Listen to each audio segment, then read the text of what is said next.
Let me speak plainly, as someone standing at the center of a shifting media landscape.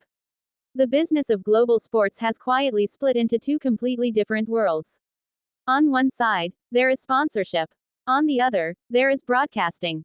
People often lump them together, but they no longer obey the same logic. Sponsors can come and go without shaking the foundation. Broadcasters cannot. When major Japanese corporations stepped away from global sporting sponsorships, many assumed it would deal a serious blow. In reality, it barely caused a ripple. International organizations simply turned their gaze elsewhere. China stepped in. The Middle East opened its wallet. New regions, new capital, new priorities.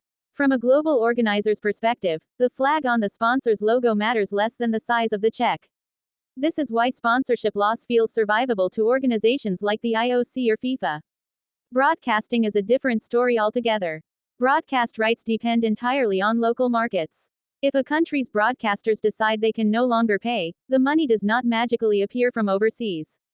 There is no replacement market waiting in the wings. Zero really means zero. That difference changes everything. For television networks, sports broadcasting has become a dangerous gamble. The public still assumes big events mean big profits. The truth is far less glamorous. Behind the scenes, the balance sheets are bleeding. Broadcast rights alone cost staggering amounts. Then come the commentators, the production crews, the cameras, the satellite feeds, the technical teams working around the clock. Each element adds another layer of expense. By the time the signal reaches viewers' homes, the cost has already climbed into the billions of yen. And revenue rarely keeps pace. At recent global events, insiders quietly admit the same thing. These broadcasts are loss-making machines. They continue not because they are profitable, but because walking away feels even riskier. Executives fear irrelevance more than red ink. They worry about losing cultural presence. They worry about surrendering national moments. They worry about being remembered as the network that let history slip away. Inside newsrooms, the mood is tense.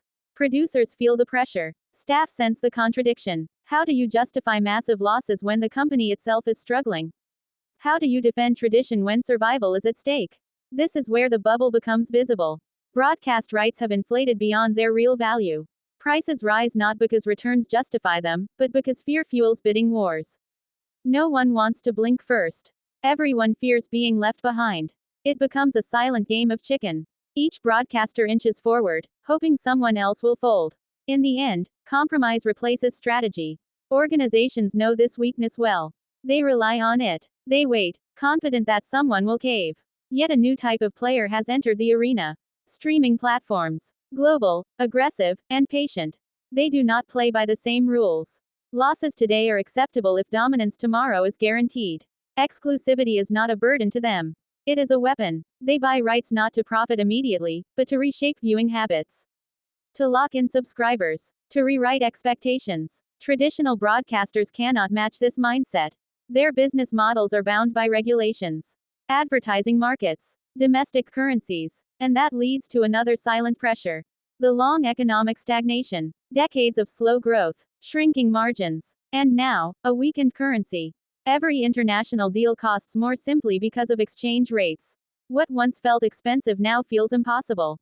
Meanwhile, rights holders price everything in stronger currencies.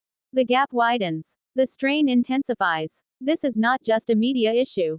It is an economic one. A structural one. A generational one. The old system assumed endless growth. The new reality offers none. So the question is no longer who wins the rights. The question is who can afford to lose. At some point, refusal becomes rational. Walking away becomes necessary. And when that happens, the pressure shifts. Rights holders will feel it. Not immediately, but inevitably. Because without broadcasters, the spectacle has no window. Without windows, even the biggest stage goes dark. This moment is approaching faster than many admit. And when it arrives, the rules of global sports media will change forever.